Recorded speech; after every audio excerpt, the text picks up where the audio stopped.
For the first 2 weeks, we lived at our church campground, which is kind of in the middle of nowhere. We didn't have our cars, and there was no Wi-Fi, so I admit I had butterflies in my stomach. We all come from different backgrounds, different churches, and different states. We all have such different personalities, and I was a little nervous to see how we'd all get along. Within the first few days, we got to know each other pretty well. I guess that's inevitable, though, when you're with the same people 24 hours a day. It was really cool to see people get out of their comfort zones and just be themselves. The first 2 weeks of Bible school, we had this teacher, Bethany. He taught us about the Bible, the basics of our faith, what we believe in.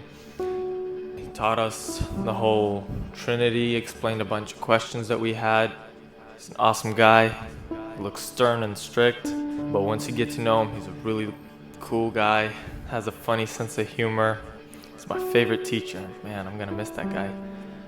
I came into Bible school not expecting myself to face many hard battles, and once I came to Elim, I wasn't really fighting this spiritual battle like I was expecting myself to go through, and that's when God reminded me that although you may not be facing spiritual battles, there are tons of other people that are. And so we had one morning this prayer for an hour, and we just started to pray in like the Holy Spirit, and everyone was just in groups starting to pray.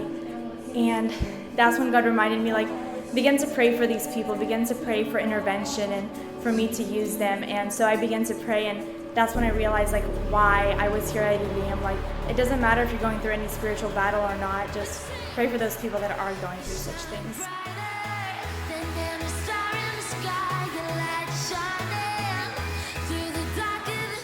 6:50 in the morning, got that extra 10 more minutes till 7 o'clock. Wake up, I'm gonna brush up, and quickly hustle over to the basketball courts so I won't get a chapter from Alex. Afterward, go to breakfast, eat up really quick, then 3 hours of learning ahead. 3 breaks, lunch, and 2 more hours with only 1 break in between. And then we got devotional time, maybe play some games, read the Bible, study up on the material that we learned. And then church service with the guest speaker. And then afterwards, it's a little more free time. Then 10:30, you gotta be in your cabin. Lights out at 11.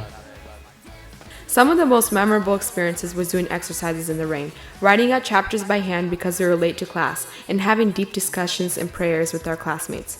I'll never forget experiences that I had here. I would generally describe my classmates as a happy bunch. There are some that are pretty quiet and keep to themselves, but some, like Joseph, who can't keep quiet. But that's what I love about them. So many different personalities and characters make life interesting.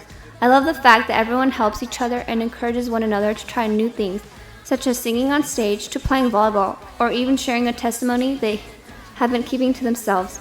My favorite thing is that we are all here for the right reason. I just can't wait to see what these next 5 months have in store for us.